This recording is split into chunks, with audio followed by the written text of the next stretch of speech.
The first thing that I do for my Djent tone is, if I don't have a bass or if the bass is MIDI, I will use Zombass or just any kind of MIDI program to give me a good starting bass sound.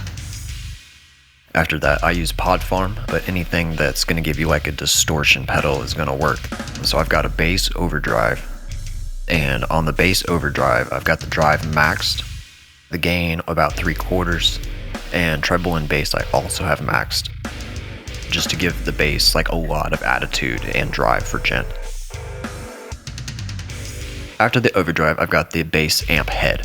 This you can use whatever you've got. Just use something that sounds cool. I usually pick more of like a modern type model, but you can check out the settings that I've got here just to give the bass, its bass tone and what its character of what it's going to sound like. After the preamp, I've got my amp. I usually use the biggest bass amp I've got available.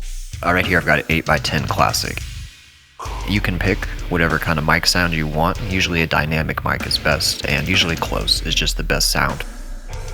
And then I use a preamp that would be like the recording preamp that the amp goes into. You can check out what kind of settings I've got going on here. Mainly just working with the bass in the middle. I don't do too much with the top at this point, and for this I'm really just tailoring my personal sound for the bass, so you want to kind of adjust this to how your own bass sounds. Sweep the frequencies and see what sounds good to you, and then if you like a frequency, keep it, and that's what's going to sound good. If it sounds bad to you, either move to a different frequency or take some of that frequency out. Okay, now I've got the bass sound that I'm going for. Typically the only thing I add from this point is just a bit of EQ in the mix to let it sit and just give it the final polished bass sound. In my opinion, it doesn't need any extra compression or anything like that, because with all of the distortion on it with the Djent tone, it's pretty much already compressed anyway, so there's no need to add that extra compression to the bass.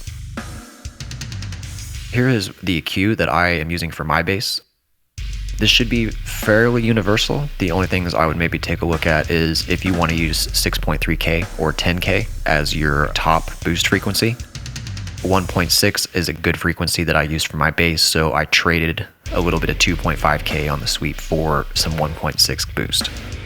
The 40 hertz range is where the boom of the bass is going to be. Don't be afraid to cut around 20 hertz. That's a very low frequency and it's not really usable in studio range. Same thing at the top, we don't really need that stuff up there for metal bass. Okay, this is how the bass sounds just with the tone and no EQ.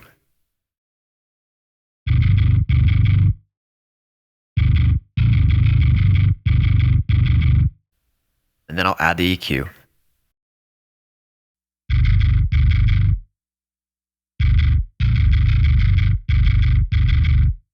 And then I will put it in the mix and show you how everything sounds in the full mix.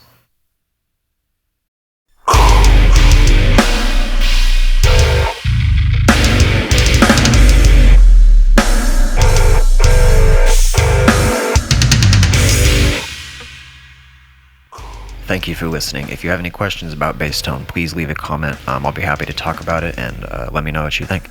Thanks.